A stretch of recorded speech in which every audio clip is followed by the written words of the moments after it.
قرآن میں 4 طرح کے میاں بیوی کا ذکر ہے. ہم اور آپ دیکھیں کس کیٹیگری میں انشاءاللہ آتے ہیں. اپنے آپ کو خالی دیکھیے گا. شوہر اور زوجہ دونوں خیر پر ہیں. مرج البحرین یلتقیان، ہم نے 2 سمندروں کو ملا دیا ہے، بس بینہما برزخ لا یبغیان فبأی آلاء ربکما تکذبان. ان کے درمیان ایک برزخ ہے کہ دونوں کبھی دوسرے سے تجاوز نہیں کر سکتے. تم اپنے رب کی کون سی نعمتوں کو جھٹلاؤ گے. انہی سے ہم لؤلؤ اور مرجان کو خارج کرتے ہیں. تم اپنے رب کی کون سی نعمتوں کو جھٹلاؤ گے. یہ علی و زہرا سلام اللہ علیہما کا رشتہ ہے، تعلق اللہم صلی علی محمد و علی محمد. دونوں خیر پر ہیں. یہ وہ خان وعدہ ہے کہ یطعمون الطعام علی حبہ مسکینا و یتیما و اسیرا. جب شوہر و زوجہ دونوں خیر پر ہیں تو یہ سب ہی یطعمون پرولل ہے، ایک دو نہیں. ان گھروں میں ایسے، اس گھر میں سبھی ایسے ہیں کہ جو ہر وقت مسکین و یتیم و اسیر کو کھانا کھلاتے ہیں.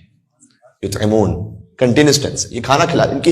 ان کی سرشت میں، ان کی عادت میں احسان کرنا، عادتکم الاحسان وسجیتکم الکرم، زیارت جامع کبیرہ. تو شوہر و زوجہ دونوں خیر پر.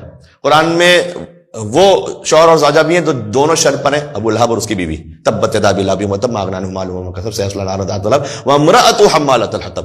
ٹھیک ہے. قرآن میں وہ شوہر اور زوجہ بھی ہیں کہ شوہر خیر پر ہے، زوجہ شر پر ہے. ضرب اللہ مثلا الذین کفروا امرأۃ نوح وامرأۃ لوط. حضرت نوح حضرت لوط خیر پر، ان کی بیویاں شر پر. اس سے اوپر کی تو میں مثال نہیں دینا چاہتا ورنہ پتہ نہیں کوئی کلپ ہی نہ بن جائے. یہ جو سورہ تحریم کی آیتیں، اسی سے اوپر ذرا کچھ اور آیتیں پڑھ لیجیے گا کہ رسول اللہ کی کس زوجہ کے بارے میں، تو پتہ چل جائے گا. کوئی کتاب البخاری سے یا کافی سے تھوڑی پڑھ رہا ہوں، تو قرآن سے پڑھ رہا ہوں میں تو. ہاں، اس کے بارے میں بات کر بھی چکا ہوں میں کچھ مجلسوں میں. پھر ٹھیک ہے، کافی ہے. شوہر شر پر اور زوجہ خیر پر.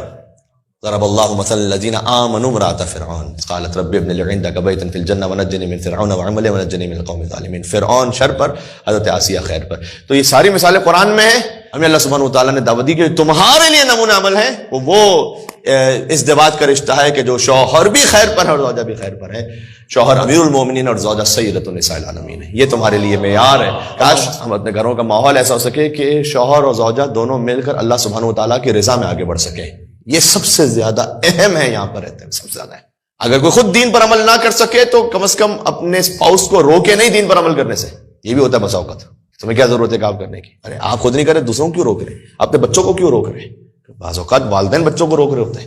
کیسے روکتے ہیں بچوں کو؟ کبھی پردہ، کبھی یہ چیزیں تو ہیں. چلیں مثال کے طور پر بچہ جو ہے وہ ازدواج کرنا چاہ رہا ہے. کبھی کئی دفعہ والدین کہتے ہیں ابھی تمہاری شکل دیکھیے تم نے، یہ دیکھیے تم نے اپنی، ابھی 4-5 سال بعد سوچنا. میرے بھائی یہ مجھے سمجھ میں نہیں آتا کہ ازدواج کے معاملے میں مطلب کیا اسے کون سا کوئی ایٹم بم بنانا ہے، کون سا سائنٹسٹ وہ ایسا بننے والا ہے کہ 4-5 سال بعد جا کے وہ فیملی کو. ہاں، خاص طور پر یہاں پر رہتے ہوئے اور ویسے بھی اسلامی تعلیمات میں بعض لڑکے آگے کہتے ہیں کہ ہم تو ازدواج کرنا چاہتے ہیں، اب یہاں پر لڑکیاں ہی تیار نہیں تو ہم کیا کریں، ہم کیا کریں. تو آپ خیر دوسری طرف نہ چلے جائیے گا یہ کہ چلیں نہیں. لیکن یہ دونوں کی ذمہ داری ہے. ہاں، ہم کف بھی دیکھیں. خیر ہمیں 2 منٹ کی بات میں ساری باتیں تو نہیں آ سکتی. ہم کف بھی دیکھیں. حدیث میں یہ بھی آیا ہے کہ باپ کے لیے کہا کہ تم دیکھو کہ تم اپنی کریمہ کا ہاتھ کس کے ہاتھ میں دے رہے ہو. بیٹی کو کریمہ کہا گیا ہے. یہ بھی غور فکر کریں. اس طرح کی جلد بازی نہ کریں، لیکن اننیسیسری ڈیلے نہ کریں مختلف بہانے بنا کے. ابھی تو یہ نہیں، تو ابھی تو وہ نہیں، ابھی تو وہ ڈگری نہیں، ابھی تو یہ نہیں، ابھی تو وہ پڑھیں گے، ابھی تو وہ جاب کریں گے، وہ پروفیشنل لائف میں جائیں گے. پھر کہاں رہتا ہے؟ پھر تو گیا معاملہ. پھر بہت ٹو لیٹ. کریمہ کہا کہ کریمہ بی بی معصومہ خم کا لقب ہے. کریمہ اہل بیت. ہر بیٹی کو جو باپ کے یہاں پر ہے اس کو گویا کریمہ کہا گیا. اتنا اہم مقام دیا گیا اس کو.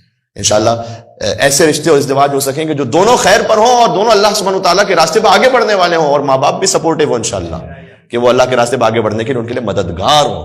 آپ سب سے پہلا اور میں سب سے پہلا کام یہ کریں، ہر چیز سے پہلے یہ دیکھیں کہ اس کے دین میں اس کے لیے کیا فائدہ ہے، اس میں آگے بڑھیں. باقی اللہ خود بخود. حدیث میں آیا ہے کہ جو اپنے اور اللہ کے معاملات کی اصلاح کر لے، اللہ اس کے اور دنیا کے معاملات کی اصلاح کر لے. اللہ سنبھال لے گا. تھوڑا سا ٹرسٹ تو رکھیں، تھوڑا سا توکل تو رکھیں اللہ سبحانہ وتعالیٰ. بس